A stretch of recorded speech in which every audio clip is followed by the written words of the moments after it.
वडोदरा के हरणी विजयनगर इलाके की सोसाइटीज में इस बार बाढ़ का पानी इतना ज्यादा कैसे आ गया, इस पर बात कही वहां के निवासियों ने।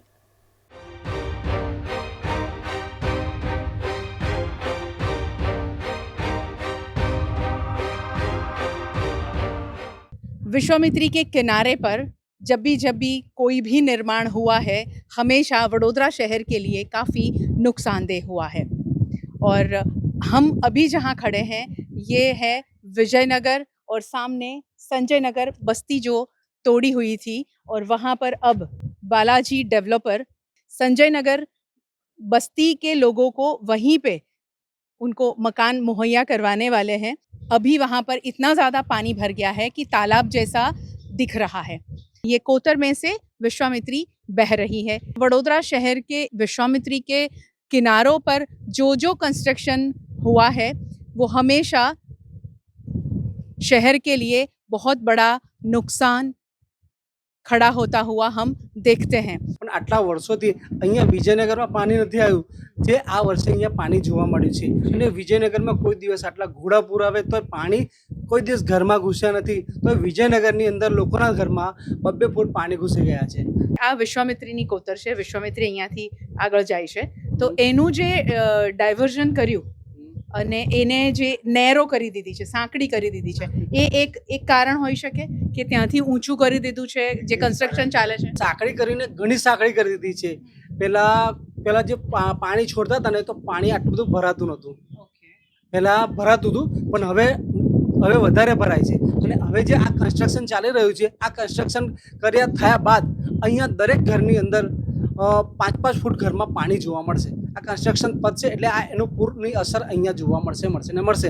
જે આટલા વર્ષોમાં આ પાણી કોઈ દિવસ વિજયનગરમાં પાણી આવ્યું નથી, પણ એ હવે પાણી જોવા મળે છે। આ વર્ષે ક્યાં સુધી પાણી આવ્યું? આ વર્ષે લોકોના ઘરમાં વિજયનગરની અંદર 2-2 ફૂટ પાણી આવેલું છે। 2-2 ફૂટ સુધી પાણી ઘૂસેલા છે અને ઘણું નુકસાન બી થયેલું છે। તો આનું કોઈક દિવસ કોર્પોરેશન સાથે કોઈ ચર્ચા થઈ છે કે આનું કોઈ સોલ્યુશન લાવવાનું હોય તો કેવી રીતે લાવી શકાય?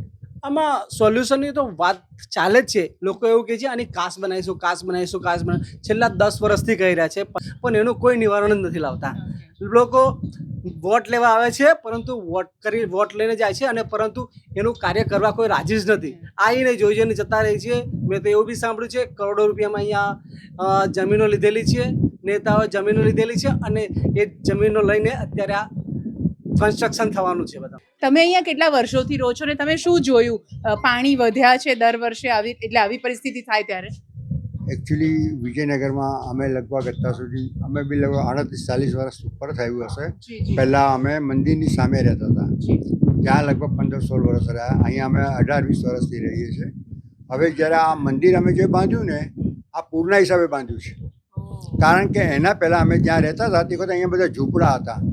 એ ઝૂંપડાવાસીઓને અમે લગભગ 2-3 વખત જે પૂરા આવ્યા એમાં એ લોકોને કેટલા 2-2 દિવસ સુધી 2-2 નાઇટ સુધી એ લોકોને ખવડાવ્યું પીવડાવ્યું છે, કપડાં આપ્યા છે એ લોકોને। આ ખાસ કરીને જે ઓડનગરથી આવે છે, ઓડનગરથી ઠેક ત્યાંથી, કારણ કે હવે ત્યાં બાજુ બી કન્સ્ટ્રક્શન થઈ ગયું છે, અહીંયા કન્સ્ટ્રક્શન થઈ ગયું। અને ખરેખર આ પાણીનો જે પ્રોબ્લેમ છે ને, હું જાણું ત્યાં સુધી મૂળ હેતુ છે કન્સ્ટ્રક્શન। કારણ કે આ લોકો કન્સ્ટ્રક્શનવાળાને એવી રીતના છૂટી આપી દે છે કે કોઈ પણ ઉપર બેઠેલું માણસ જોતું નથી કે પાછલા બીજા માણસોને શું તકલીફ પડશે।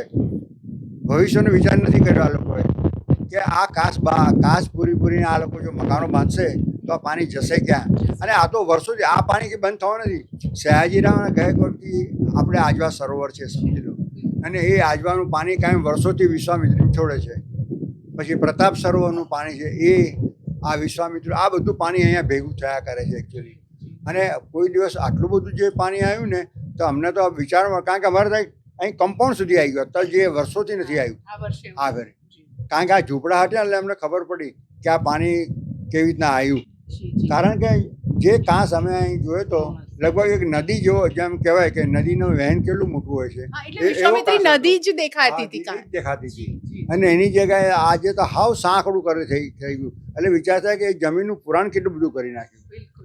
પહેલાં અહીંયા આ જે કન્સ્ટ્રક્શન થયું છે એના માટે આ લોકોએ જે કોર્પોરેશન જોડે બહુ મગજમારી થયેલી જી, આ જી. કાસ બાબતમાં. હાજી અને એનો અમે- વિરોધ બહુ થયો હતો બહુ કે અહીંયા ના વિરોધ થવું જોઈએ. હા, અહીંયા ના થવું જોઈએ, બહુ વિરોધ થયો હતો કે આ પાણી જશે ક્યાં આગળ. અને તમે જુઓ તો ઓડનગર ત્યાં બી પેલો જે પાણી ભરાયું દિવાલ બાંધી દીધી હતી, હા. એ દિવાલ આખી તૂટી ગઈ આ પાણીના હિસાબે. નહીં તો પેલું જે હોટલ છે ને હોટલ આખી નીચે નમી જાય એવું હતું. કારણ કે એ પાણીએ જે વહેણ આવ્યું આ બાજુથી ફરતું ફરતું સીધું અહીંયા, જે પાણી કાયમ અમને ખબર છે કે દાખલા તરીકે સવારે પાણી ભરાય ને તો સાંજે તો ઉતરી જ જતું ઉતરી હતું, જાય. જી. પણ પાણી આગળથી પાણી નથી લેતું કે આનું વિશ્વામિત્ર એને મંદિર જવા માટેનો કોઈ રસ્તો જ નથી. રસ્તો નહીં. बिल्कुल साची बात है.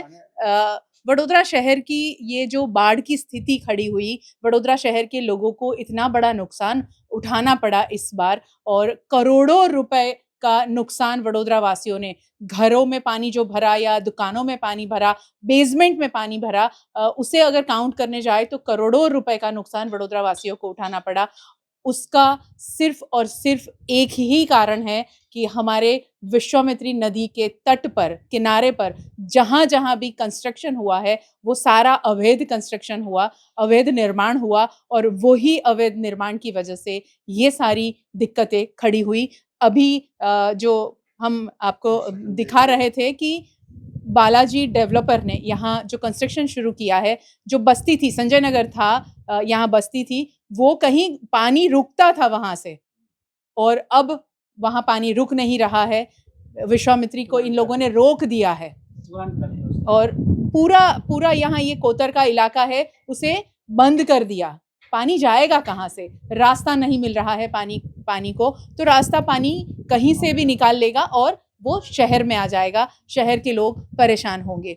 ये सारी बातें क्यों वीएमसी के अधिकारियों को और नेताओं को समझ नहीं आ रही है, ये बहुत बड़ी दिक्कत है हम बरोड़ा वासियों के लिए.